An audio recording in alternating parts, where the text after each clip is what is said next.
off the pitch. Pak, kemarin saya lihat nih si Indonesia lawan Australia. Ya. Terus muncul tuh pertanyaan, kok formasinya sama? Australia juga sama ya ketika pas lawan Jepang. Cuma ada sedikit perbedaan nih Pak.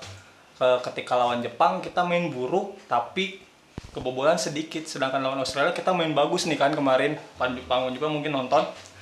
Kemasukan 4 gol gitu kan. Ya. Nah di situ saya bertanya-tanya gini Pak. Apakah si taktik ini mempunyai variasi tersendiri sehingga berdampak ke permainan Indonesia, atau Australia sendiri yang punya taktik tersendiri gitu? Jadi segimana berdampaknya sih si strategi itu untuk permainan? Ya, itu juga ya memang salah satu hal dalam sepak bola ya, bahwa jumlah penguasaan bola, jumlah shot on goal itu belum tentu menentukan hasil akhir sebuah pertandingan. Kita terkesan sangat terdominasi oleh Jepang, tetapi ketika melawan Australia kita bisa lebih mengembangkan permainan, tetapi pada kenyataannya kita kalah dengan lebih telak. Dan yang menariknya, kita bermain dengan formasi yang sama baik melawan Jepang maupun melawan Australia, yaitu dengan 3-4-3. Dan Jepang dan Australia juga bermain dengan formasi yang sama 4-2-3-1 ya.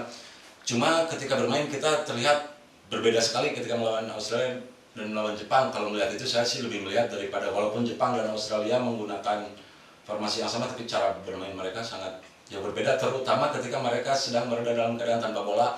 Bolanya lumayan bagus tuh. Jepang dengan pressing yang sangat tinggi dan pemain kita cukup panik ketika melawan Jepang, tidak bisa mengembangkan permainan sama sekali.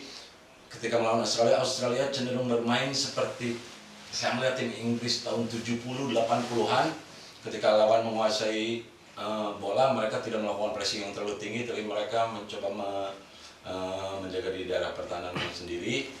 Dan itu cukup membuat kita bisa menguasai bola, bisa tidak terlalu terdominasi, tapi skor ternyata Iya benar. Nah kan di sini jadi timbul pertanyaan nih Pak, untuk si strategi tersendiri ya, terutama yang diterapkan oleh si Australia dan bahkan Jepang gitu kan. Saya sempat lihat-lihat di beberapa artikel, salah satu contohnya mereka menganut si formasi itu menganut ke taktik-taktik pada zaman dahulu. Nah, jadi bertanya kan saya nih, awal muasal taktik itu diterapinya di negara mana dan kapan ini Pak sebenarnya gitu kan? Ya seperti tadi dibilang, sekarang yang mungkin yang paling populer sejak dekade kedua abad 21 ini adalah 4-2-3-1 seperti tadi dan kemarin dipakai oleh Australia dan Jepang. Dan seperti kata Ovan tadi, bahwa setiap formasi itu biasanya berasal dari penyempurnaan dari gaya-gaya sepak bola sebelumnya. Dan kalau kita tarik mundur terus-menerus, tentu akhirnya kita berakhir di zaman ketika sepak bola mulai pertama terorganisir. Terorganisir semacam ada liga, bahkan cupnya juga FA itu kalau nggak salah di Inggris pada tahun berapa ya? Nah, memang benar bahwa kalau kita bicara tentang awal mula sepak bola yang terorganisir, kita mau nggak mau kita harus mulai dari Inggris. Karena turnamen sepak bola tertua di dunia yang berlevel nasional adalah FA Cup di Inggris. Nah, kalau bicara tentang strategi, bahkan lebih sempitnya lagi tentang formasi yang bisa digambarkan, sebetulnya dari tahun-tahun pertama FA Cup tahun 1860-an itu kita belum menemukan dokumen-dokumen yang pola-pola sepak bola yang terdokumentasi.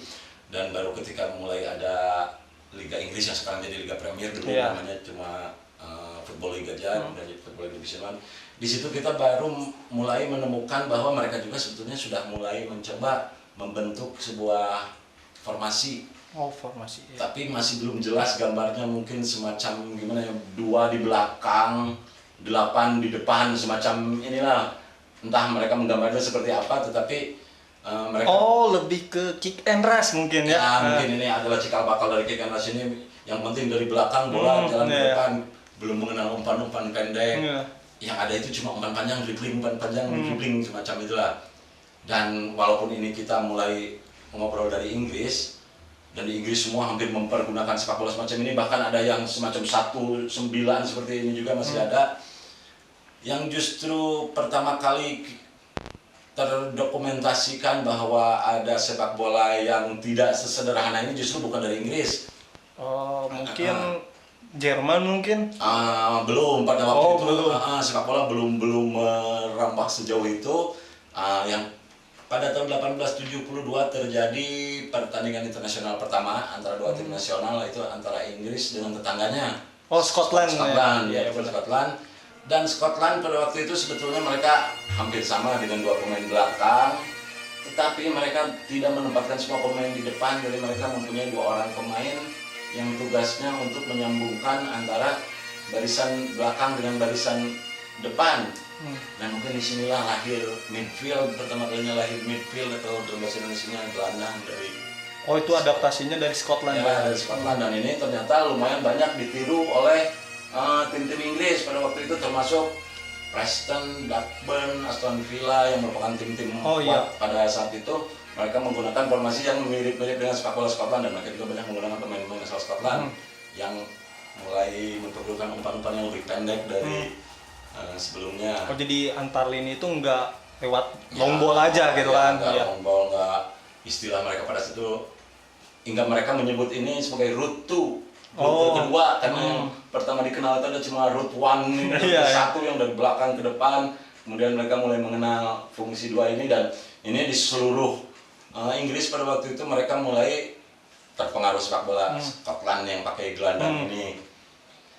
Tapi cuma sepak bola 226 ini walaupun sangat berpengaruh di Scotland dan di Inggris, tetapi tidak terlalu berpengaruh ke zaman kedepannya, karena sepak bola formasi yang justru menjadi dasar formasi modern sampai yang kita ketahui saat ini seperti yang digunakan oleh Indonesia kemarin, justru berasal dari satu wilayah lain di Britania, bukan Inggris, bukan Scotland. Oh, mungkin Wales. Wales ya, dari Wales, karena itu ada pertandingan Piala Wales kalau nggak salah di tahun 1878 antara Wrexham, AFC Wrexham yang sampai sekarang masih ada, melawan Seven Road. Waktu itu Wrexham menarik satu lagi pemain dari barisan depan ke gelandang seperti ini 2-3-5, dan inilah yang akan menjadi formasi yang sangat berpengaruh untuk beberapa tahun ke depan. Oh, dan lebih tim-tim di Britania Raya pada saat itu menganut di formasi yang sama mungkin ya? Formasi 2-3-5 ini, dan termasuk tim-tim kuat pada saat itu seperti masih tetap Blackburn, Aston Villa, dan kalau nggak salah. Dan mungkin maaf nih Pak, saya potong. Kalau misalkan saya nih Wrexham ya menganut taktik yang formasi yang baru, terus tim yang lain juga menganut formasi yang sama kayak kita, misalkannya sama.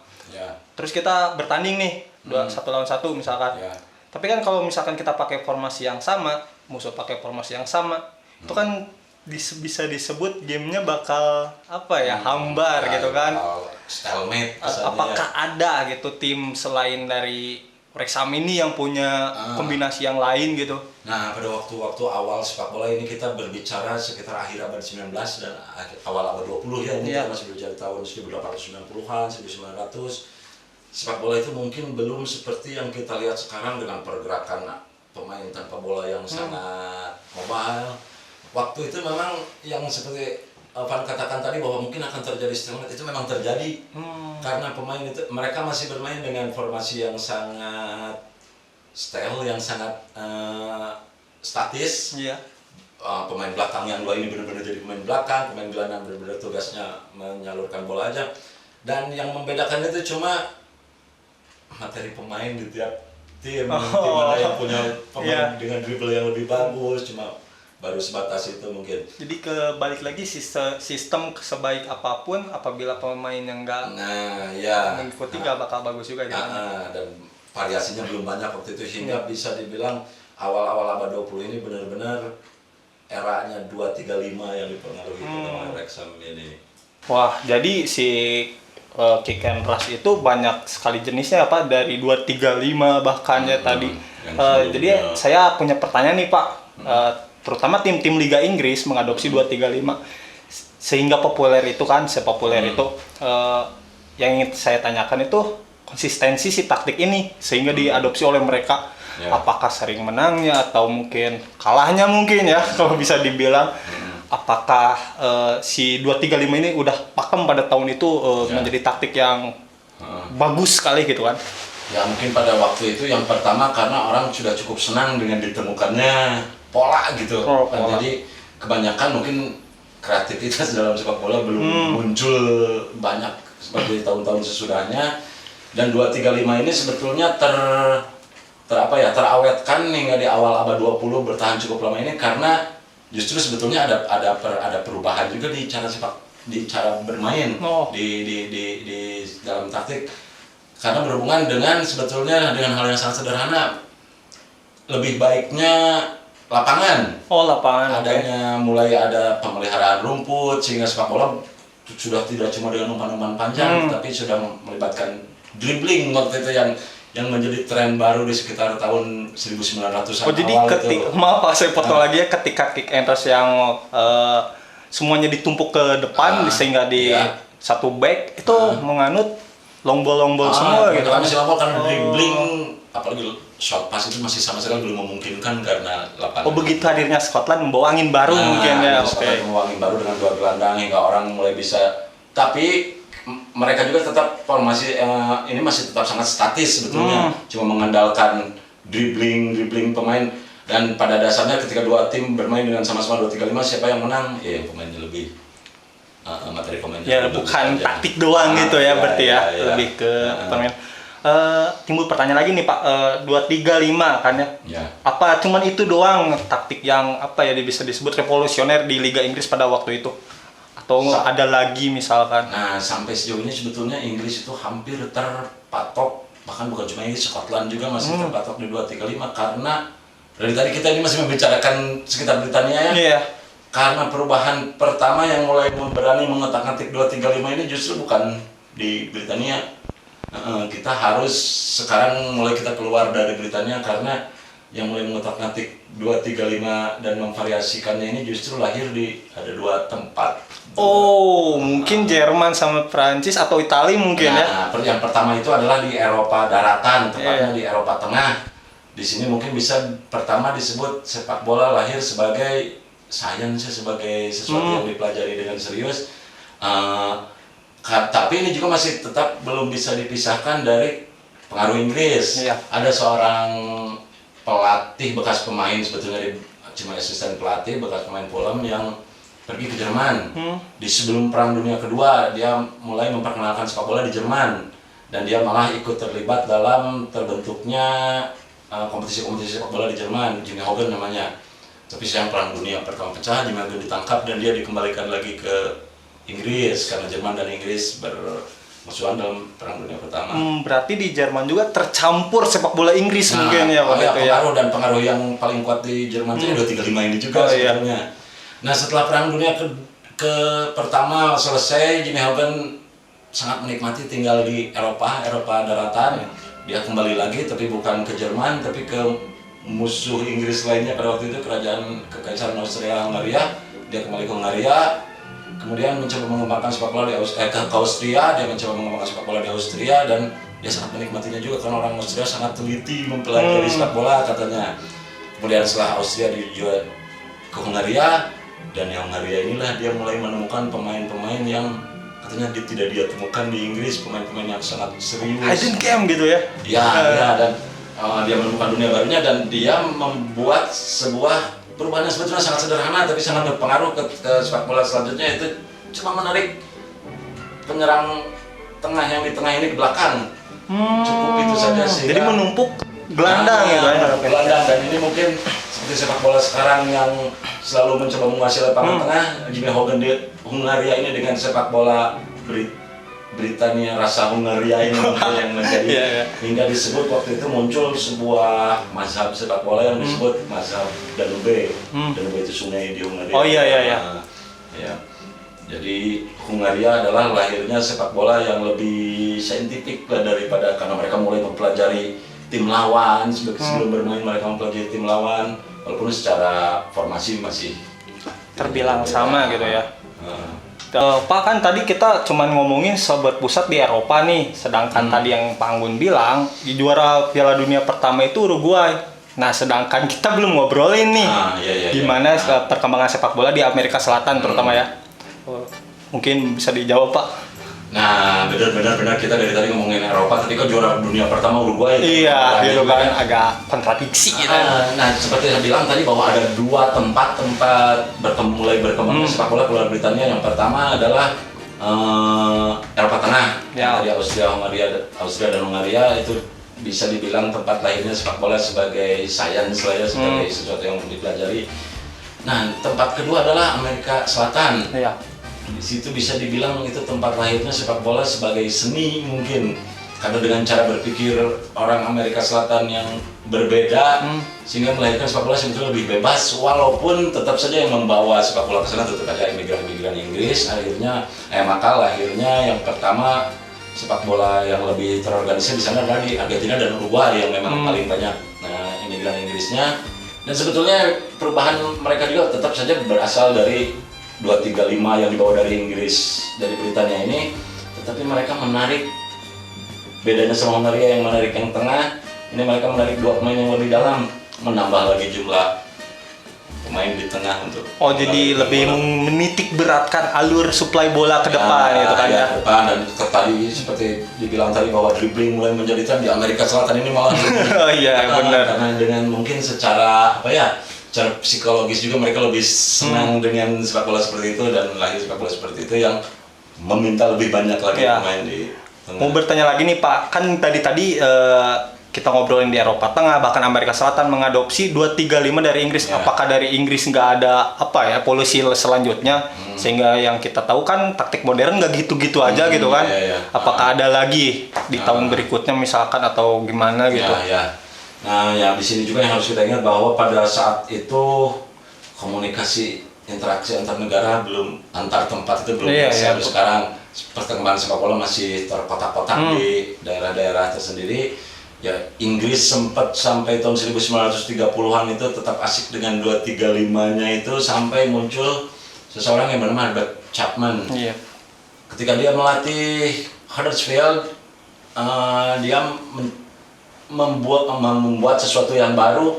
Huddersfield adalah tim pertama yang berani bermain dengan lebih dari 2 pemain belakang. Itu juga bersamaan dengan adanya peraturan baru yaitu tentang offside yang dirubah lagi. Offside, ada peraturan baru di peraturan offside, sehingga Herbert Chapman merasa perlu menambah pemain belakang. Tetapi karena dia menurunkan pemain ini ke belakang, di tengah tinggal 2, Herbert Chapman juga seperti orang Uruguay, seperti orang Argentina, menarik gelandang ininya ke sini. Dan bisa kita lihat di sini,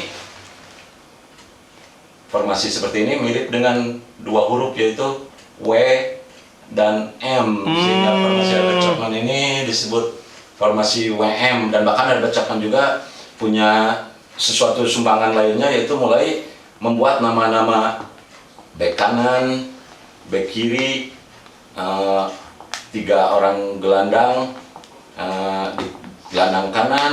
Lebih ke gelandang tengah. Posisi itu lebih ke nomor punggung gitu ya. Melahirkan nomor punggung yang menjadi standar sampai sekarang. Kita masih sering menemukan sayap kiri nomor 11, sayap kanan nomor 7, bek kanan nomor 2. Ini berasal dari Herbert Chapman yang menjuarai Liga Inggris 6 kali berturut-turut dengan 2 tim yang berbeda, Huddersfield dan Arsenal, dengan pola WM-nya yang kemudian mendunia juga. Iya. Nah kan Pak, tadi kita bicara soal taktik WM yang diterapkan Herbert Chapman di tim Huddersfield dan juga Arsenal, sehingga mereka bisa juara 3 kali beruntun ya. Apakah pendekatannya itu sama dengan 235 sehingga mendunia itu gitu kan? Iya. Bahkan mungkin bisa dibilang lebih mendunia lagi, karena juga komunikasi yang semakin baik dan lebih banyak negara yang mengenal sepak bola. WM ini mungkin adalah taktik yang bertahan paling lama dalam sejarah sepak bola ya, dan mulai munculnya variasi-variasi yang sesuai dengan karakter di setiap negara masing-masing, seperti WM versi Italia yang sangat, versi Vittorio Pozzo yang 2 kali juara dunia, yang sangat menekankan pada bertahan. Jadi si 4 gelandang ini benar-benar gelandang-gelandang yang sangat disiplin, bahkan cenderung keras. Terus juga di Eropa Tengah muncul kekuatan baru selain Austria dan Hungaria, itu Cekoslowakia. Iya. Dan juga salah satu revolusi sepak bola yang mulai menekankan pada kebugaran, latihan, fisik, itu dari Uni Soviet. Mereka juga tetap bermain dengan WM tetapi dengan gaya mereka masing-masing gitu. Nah, untuk timnas Inggrisnya apakah mengadopsi taktik yang sama atau enggak nih, Pak? Ya, tentu saja mereka mengadopsi taktik yang sama karena mereka yang memulainya. Cuma satu hal tentang timnas Inggris itu adalah mereka jarang sekali mengujinya dengan bermain melawan timnas lain. Oh iya, Ya. cuman di Britania Raya Ya, doang, mereka- Scotland sama Wales ya. Ya betul, mereka sibuk dengan home nationnya sampai ikut Piala Dunia aja mereka enggak, dari tahun 30 sampai 38 itu mereka merasa terlalu tinggi untuk ikut Piala Dunia. Itu mah untuk negara-negara yang baru belajar sepak bola mungkin begitu pandangan mereka. Tapi Pak, maaf saya potong lagi ya. Untuk timnas Inggrisnya atau mungkin klub-klub Liga Inggrisnya, apakah pernah nih ditanding lawan tim-tim negara lain, salah satu contoh untuk mengetes si Ya. taktik ini? Nah itu ada cerita yang menarik tentang itu. Kita sekarang sudah sampai ke era sesudah Perang Dunia Iya. Kedua ya, di tahun 40-an dan tahun 50-an. Ada satu timnas yang mungkin adalah timnas yang paling dominan sepanjang zaman. Belum ada timnas sedominan itu. Sejak selesai Perang Dunia Kedua mereka hampir tidak terkalahkan dan selalu menang dengan skor besar melawan tim lain. Itu timnas Hungaria yang di awal juga mereka memang sudah mempersiapkan sepak bolanya sudah cukup lama, walaupun belum berhasil jadi juara dunia. Hungaria pada zaman Ferenc Puskás mungkin ya? Pada zaman Ferenc Puskás waktu itu didominasi oleh pemain dari dua tim, yaitu Budapest Honvéd dan MTK Budapest. Sebenarnya mereka tetap bermain dengan taktik PM yang sedikit diadaptasi menjadi seperti ini. Sehingga orang menyebutnya MW bukan WM katanya taktik Hungaria itu. Tetapi yang formasi Hungaria itu, tapi yang istimewanya bukan cuma masalah formasi, tetapi Hungaria itu benar-benar memberikan peran dan tersendiri pada setiap pemain. Jadi kadang selama ini WM itu masih sayap kanan dan sayap kiri, yang mainnya sama aja dua-duanya pemain. Ya, flanking gitu ya. Flanking. Sementara Hungaria ini mulai ada beberapa pemain yang mempunyai karakter sendiri. Oh, semisal contoh, maaf lagi saya potong ya. Untuk nomor 6 di sini mungkin ya, atau enggak lebih tepatnya 8 itu menganut mungkin box to box ya, Pak. Ya, mereka untuk nomor 8 dan nomor 6 dan nomor 4 yang di tim lain cenderung sama tugasnya sebagai, ya kalau sekarang mungkin bisa disebut gelandang pengangkut air dan pemenang bola. Iya. Mereka itu benar-benar mempunyai karakter masing-masing dan yang paling terkenal itu adalah di sektor sayap dengan sayap kiri yang masuk ke belakang, dengan sayap kanan yang back kiri yang membantu penyerangan, sementara ini terbalik, sayap kanannya masuk ke dalam. Ini sayap dan back kanannya selalu masuk ke dalam. Mungkin ini adalah pelopor inverted wingback, saya agak lupa namanya. Dengan kanan luar Budai dan back kiri Lantos, itu mereka benar-benar bervariasi dan saling bertukar dengan back kanan dan back kiri. Itu adalah hal baru dalam sepak bola. Dan striker yang ala Hungaria sejak tahun 30-an yang ditarik ke dalam, ini adalah Sandor Hidekuti.